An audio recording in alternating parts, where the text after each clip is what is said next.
Hello friends, आपका मेरे को वीडियो में स्वागत है।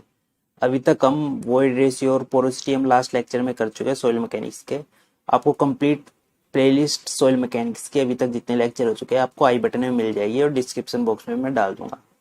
आज हम देखेंगे वाटर कंटेंट या फिर जिसको हम मॉइस्चर कंटेंट भी बोल देते हैं, और हम देखेंगे अपेरेंट वाटर कंटेंट और अपेरेंट वाटर कंटेंट और वाटर कंटेंट के बीच में रिलेशन देखेंगे। इस इन सबसे इम्पोर्टेंट जितनी भी एग्जाम से रिलेटेड चीज इंपॉर्टेंट है वो सारी आज हम कवर कर लेंगे।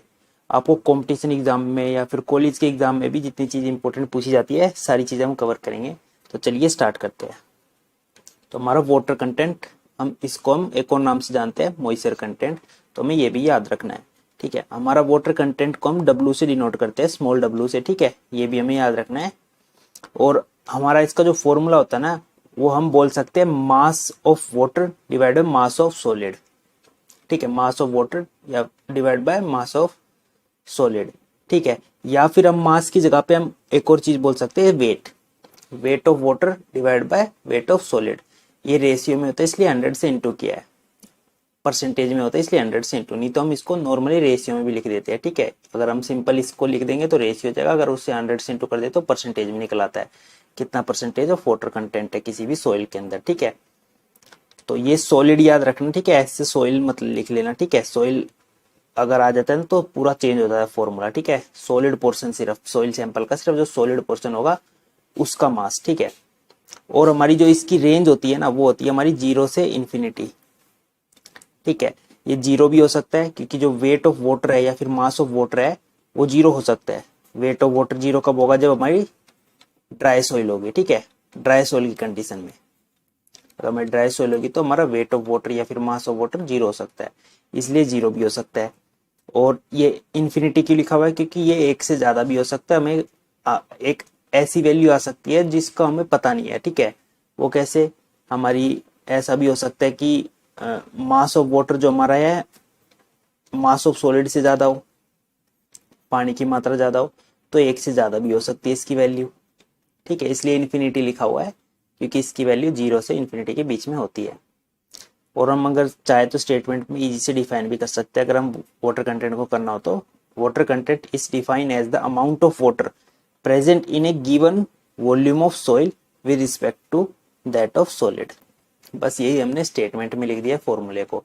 तो हमें याद रखने वाली चीज है इसमें, इसका दूसरा नाम न्यूमेरिकल जब आएगा ना तो उसमें डिफरेंट डिफरेंट नाम से हम बोल सकते हैं कि मॉइस्चर कंटेंट इतना दिया हुआ है या फिर वाटर कंटेंट इतना दिया हुआ है। ठीक है, तो हमें कंफ्यूज नहीं होना है, तो दोनों का मतलब एक ही होगा। ठीक है, वहां पर तो यहाँ से न्यूमेरिकल पूछेंगे ना तो आप इजी से कर पाएंगे।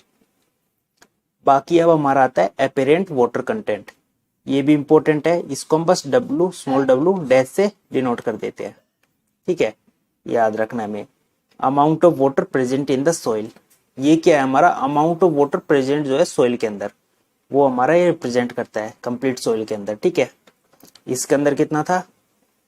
इसमें सॉइल के अंदर ही amount of water content represent कर रहा था दैट ऑफ सॉलिड के रिस्पेक्ट में, और इसमें कंप्लीट सॉइल के रिस्पेक्ट में कर रहा है। ठीक है, बस ये हो जाता है हमारा अपेरेंट वाटर कंटेंट बोल देते हैं। इन दो के बीच में रिलेशन होता है ना, वो इंपॉर्टेंट है इसमें ज्यादा। ठीक है, ये इतना इंपॉर्टेंट नहीं है, इससे कभी मुश्किल ही आता है क्वेश्चन, पर हमें ये भी पढ़ना चाहिए क्योंकि कभी आ सकता है इससे भी। ठीक है, अगर direct with respect to soil के रिस्पेक्ट में पूछ ले तो हमें ये फॉर्मूला भी याद होना चाहिए। ठीक है, ज्यादा इंपॉर्टेंट तो सिंपल वाला वाटर कंटेंट वाला है, तो वो हमें पक्का याद होना चाहिए। ये भी हम याद कर सकते हैं एक्स्ट्रा में जब हमें ज्यादा पढ़ना हो। ठीक है, गेट वेट के लिए इंपॉर्टेंट है।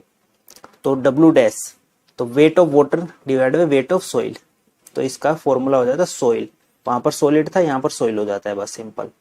तो wait of water divide by weight of soil. ठीक है, यहाँ पर मास ऑफ सॉइल हो जाएगा।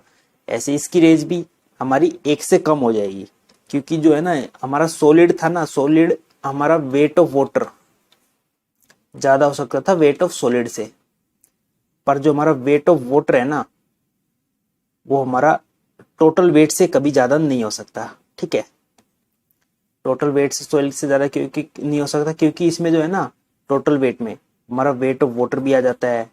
ठीक है, वेट ऑफ एयर तो हम निगलेक्ट कर देते तो उसको लेंगे नहीं। ठीक है, वेट ऑफ सॉइल सॉलिड आ जाता है, तो ये तो हमारा एक्स्ट्रा ही हो जाता है ये वाला पोर्शन। तो कभी ये इसके, तो वेट ऑफ वाटर जो है ना हमारा टोटल वेट से कभी ज़्यादा हो ही नहीं सकता, ठीक है, तो कॉमन चीज़ है। तो इसकी रेंज होती है 0 से 1 के बीच में, ठीक है, 0 भी हो सकता है, जैसे हमने बताया वेट ऑफ वाटर 0 हो सकता है, तो इसकी रेंज होती है। अब जो एक चीज़ इंपॉर्टेंट है वो इनके बीच में रिलेशन, तो वाटर कंटेंट और अपेरेंट वाटर कंटेंट के बीच में जो रिलेशन होता है ना वो भी इंपॉर्टेंट है। तो अपेरेंट वाटर कंटेंट का भी हमने फॉर्मूला देखा, क्या होता है, wait of water divide by weight of soil, ठीक है, ये फॉर्मूला होता है। इसको हम ऐसे लिख सकते हैं, वेट ऑफ सॉइल है तो इसको हम ऐसे लिख सकते हैं, wait of solid plus wait of water लिख सकते हैं, ठीक है। ऊपर वेट ऑफ वाटर है और फिर हम मल्टीप्लाई कर दे या फिर डिवाइड कर दे दोनों साइड नीचे को, वेट ऑफ सॉलिड से डिवाइड कर दिया, मल्टीप्लाई कर दिया हमने सिंपल, ठीक है। तो इसको जब हम और आगे खोलेंगे ना तो हम इसको ऐसे भी लिख सकते हैं, जैसे वेट ऑफ वाटर अगर डिवाइड करते हैं वेट ऑफ वाटर, ठीक है, दोनों ऊपर नीचे अगर हम डिवाइड करते हैं तो कैंसिल आउट हो जाता है, तो नीचे वेट ऑफ सॉलिड, ठीक है, ये जैसे लिख दिया है, ठीक है। ऐसे हम इनके नीचे भी करेंगे ना, एक लिख देंगे फिर उसको हम 2 में खोल सकते हैं, तो wait of solid divide wait of solid, wait of water divide wait of solid. अब जो है ना मैं यहाँ तो ये कट रहा है, ये क्या हो जाएगा 1, ठीक है। Wait of water divide by weight of solid, ये फॉर्मूला भी देखा था किसका होता है, वाटर कंटेंट का, ठीक है, और ये भी वाटर कंटेंट हो गया हमारा। तो इससे हमारा कौन सा फॉर्मूला बन जाएगा, ये हमारा एक रिलेशन निकल के आ गया, जो हमारा अपेरेंट वाटर कंटेंट है वो हमारे water content divide by 1 plus water content के इक्वल होता है, ठीक है, हमारा ये फॉर्मूला बन गया। अब हम इससे थोड़ा सा और चेंज कर सकते हैं, ठीक है, इसको उस साइड ले जाएंगे, ठीक है, इस पोर्शन को उस साइड लेके मल्टीप्लाई में, तो ऐसे लिख देंगे हम W इक्वल्स टू, इसको ही बस और आगे सोल्व कर देंगे, फिर इसको अंदर ही मल्टीप्लाई कर देंगे, तो हम इसको ऐसे लिख देंगे। फिर इसी को हम W को यहाँ छोड़ देंगे, इसको उस साइड ले जाएंगे और यहाँ पर फिर हम कॉमन ले लेंगे W, और इसी से हम दूसरा रिलेशन भी बना सकते हैं।